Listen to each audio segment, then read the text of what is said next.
රාවණ රජුරුව සීතා දේවියව ලංකාවට රැගෙන ආවට පස්සේ ඓතිහාසික සීතාවක ලෙන හොයාගෙන සීතා දේවිය ස්නානය කරා කියලා සැලගෙන සීතා පීලි ගලවගෙන ඉන්නවා කියන්නේ ගුහාව ඇතුලේ. ගස් වැවිලා පොඩි අඩිපාරක් තියෙන්නේ. උඩෙන්ම කැලෑවෙන් වහිලා තියෙන්නේ. දුෂ්කරක් තියෙන ඇතුළට යන්න මේ කටුවතු මේ පේනවද මේ කිසිම තැනකින් නඩත්තු කිරීමක් නම් මේ කට ආරම් මේ පුරා විද්‍යාලය මොකුත් hello everyone ආයුබෝවන් හැමෝටම welcome with tiger වැස්සකුත් වෙනවා කමක් නැහැ අපි අද යන්නේ රාවණ රජුරුව සීතා දේවියව ලංකාවට රැගෙන ආවට පස්සේ හංගගෙන හිටිය කියලා විශ්වාස කරන අවිස්සාවල් ප්‍රදේශයේ තියෙන ඓතිහාසික සීතාවක ලෙන හොයාගෙන මේ ඉස්සරහෙන් පේන්නේ අවිස්සාවල් නගරය. ඉතින් අපි වැඩි කතාවක් නැතුව යමු ලොකේෂන් එකට. අපි දැන් මේ යන්නේ මේ සීතා දේවිය රාවණ රජුරුව ගෙනල්ලා සීතාලෙන්නේ හංගගෙන ඉන්න ගමන් සීතා දේවිය නාන්න පාවිච්චි කරගෙන ස්නානය කරන්න පාවිච්චි කරා කියලා සැලකෙන සීතා පීල සොයාගෙන. ඉතින් මේ මට හම්බුණා ඇන්ටි කෙනෙක්. යා මේ පැත්තෙම ඉන්න කෙනෙක්. ඉතින් යා මට පොඩ්ඩක් ගයිඩ් කරනවා කොහොමද යන්නේ කියලා. අපි උඩට ගිහින් බලමු. ඔයාලට පේනවද මේ මෙතන තමයි සීතා දේවිය ස්නානය කරා කියලා සැලගෙන සීතා පීල්ල අතීතයේ තිබිලා තියෙන. ඉතින් දැන් නම් මෙතන සීතා පීල්ල නැහැ. ඒව අර වතුරත් එක කඩාගෙන ගිහිල්ලා කොන්ක්‍රීට් කරලා හදපු බැම්මක් වගේ තියෙන්නේ. ඇන්ටි සාමාන්‍යයෙන් අපිට පොඩ්ඩක් කියන්නකෝ මේ හරි ඉස්සර තිබ්බ දේවල් ගැන. උදාහරණ තියෙනවා මේ ගල් දෙනක් නේ. ඔව්. ඒකේ තමයි හංගන් ඉඳලා තියෙන්නේ. සීතා දේවිය හංගන් ඉඳලා තියෙන්නේ. ඔව්. ඊට පස්සේ තමයි මෙතන නාන්න ඇවිල්ලා තියෙන්නේ. ආණ්ඩයි තියෙන්නේ. ඔව්. එතකොට මෙතන මේ ගල් වලින් හදපු මොකක් හරි පීල්ලක් ඒ කාලේ තිබිලා තියෙනවද? මේ පීල්ලක් තිබිලා තියෙනවා. ගල් පීල්ල. ඔව් ගල් පීල්ලක් තිබිලා පීල්ල කඩාගෙන ගිහිල්ලා. ආ පළට ගිහිල්ලා. මේක ඇන්ඩි වතුර පාර කොහෙන්ද එන්නේ උඩ හින්දා? මේක එන්නේ වැවක් තියෙනවා උඩ. වැවේ කැලේ. වැවේ කැලේ. ආ. ඒකෙන් එතන බන්ට් එකක් තියෙනවා. ඒ බන්ට් එකෙන් තමයි වතුර පාර එන්නේ. ආ හරි. මේ වතුර පාර එන්නේ ඔයාලට මතක ඇති මගේ එක වීඩියෝ එකක් තිබ්බා වැවේ කැලේ ගැන කරපු අවිස්සාවෙල්ල. ඉතින් අන්නේ වැවේ කැලෙන් බන්ට් එකෙන් එන වතුර පාර තමයි මේ එන්නේ. ඉතින් අන්නේ වතුර පාරෙන් තමයි සීතා දේවිය ස්නානය කරලා තිනවා කියලා මේ ප්‍රදේශයේ අය විශ්වාස කරන්නේ. ඉතින් මේ ගැන පුරාවිද්‍යාත්මක තොරතුරු සනාථ වෙලා නැහැ. හැබැයි ජනප්‍රවාද වල එන විදිහට මේ දේවල් මෙහිම තමයි තියෙන්නේ. එතකොට ඇන්ටි දැන් මේවා කවුරු නඩත්තු කරනවද නැත්නම් පුරාවිද්‍යාවේ කවුරුහරි හොයලා බලනවද මේ දේවල් ගැන? හොයලා බලන්නේ. ඔව්. කිසි කෙනෙක් හොයලා බලන්නේ නැහැ. මොකුත් නඩත්තුවක් දේවල් කරන්නේ නැහැ. දැන් ගල්ලේනක් මේ ඒ ඔක්කොම කඩලා කවුරු හරි. කඩලා දාලා. ඔව්. හරි. අපි යමු ඊගාට ගල්ලෙන ගාවට. එතන මෙහා නගර නෑවි මෙතන. සීතා පීල්ල. ඔව්. පීලි තිබුණා ගලවගෙන කියලා මිනිස්සු. ඔව් අපි දැන් පීල්ල බැලුවා. ඔව්. අන්න එතින් තමයි පොට්ටේ මහාන්ඩි කියලා. මේ ඒ කියන්නේ අංකල් ඔගේ මොකක් කරේ මේ හංගපු නිදානයක් කරේ මොනවද සම්බන්ධ? ගායේ මෙතන ගල් ගුහාවල් හැමතැනම තියෙනෝගේ. එතන නයි ඉන්නවා කියන්නේ ගුහාව ඇතුලේ.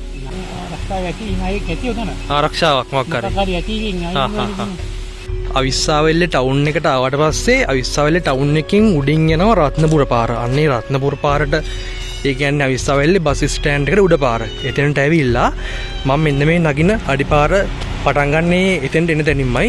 අන්න එතන ඉඳන් පොඩ්ඩක් මෙන්න මේ ගුරු පාර දිගේ උඩට ආවහම අපිට බලා ගන්න පුළුවන් සීතාලෙන. ඉතින් මේ පැත්තේ අය කියන විදිහට නම් දැන් ගොඩක් අභාවයට ගිහිල්ලා තියෙන්නේ.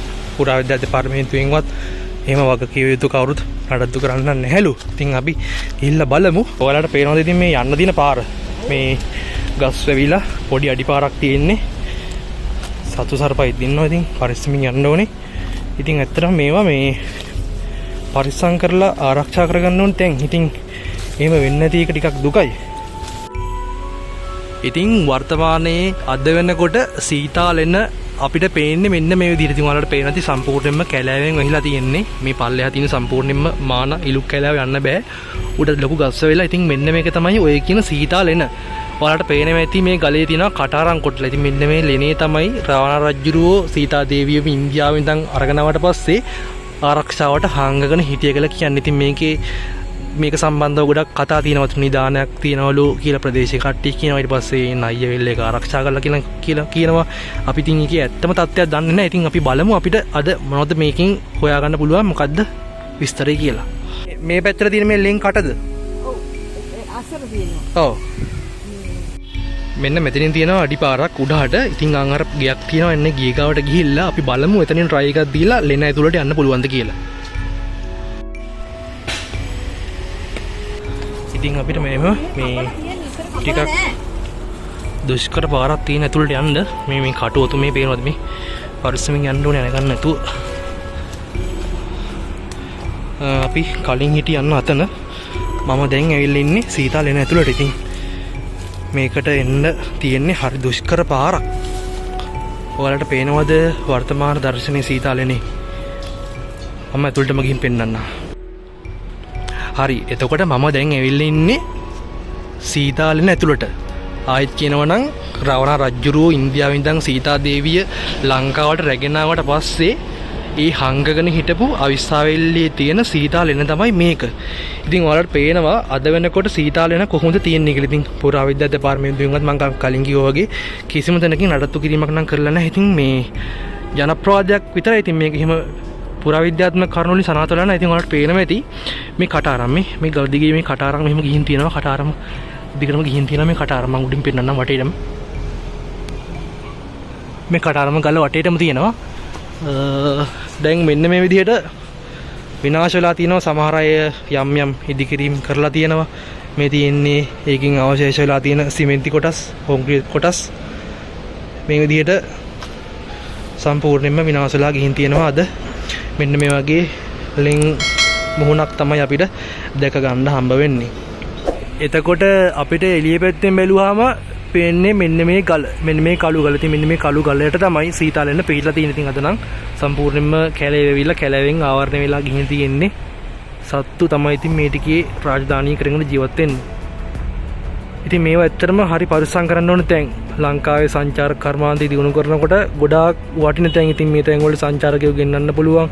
ඒකෙන් ප්‍රදේශයේ ඉන්න මිනිස්සුන්ට යම් ආදායමක් උපය ගන්න පුළුවන්. ඉතින් මේවා අදාළ නිලධාරීන් දැනගන්න ඕනේ. මේවා නඩත්තු කරලා පවත්වාගෙන යන්න. මේ පැත්තේ මේ ප්‍රදේශවාසීන් කියන විදිහට මෙතන තිබිලා තියෙන මේ ගල උඩින් ඒ කාලේ ඉඳන්ම එන අතීතේ ඉඳන්ම එන උල්පතක්. මෙන්න මෙතනින් මේ ගල උඩින් ඇවිල්ලා මෙන්න මෙහෙන් වතුර වැක්කිරනවා කියලා කියනවා පල්ලෙහාට ඇවිල්ලා. දැන් නම් එහෙම දෙයක් නැහැ. සාමාන්‍යයෙන් එක්ක විනාශ වෙලා හරි නැත්නම් හිඳලා ගිහිල්ලා හරි.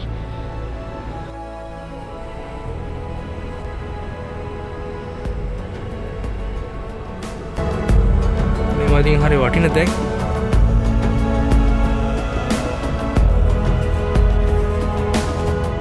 ඒ කියන්නේ මේකේ කවුරු හරි පදිංචිලාගේ කාලයක් කට්ටිය. ඉතින් සමහර විටක මේ ගල් වල ලියලා මොනවා හරි සෙල්ලිපි වගේ දේවල් උනත් තියෙන්න පුළුවන් කාලෙකදී තියෙන්නේ නැති.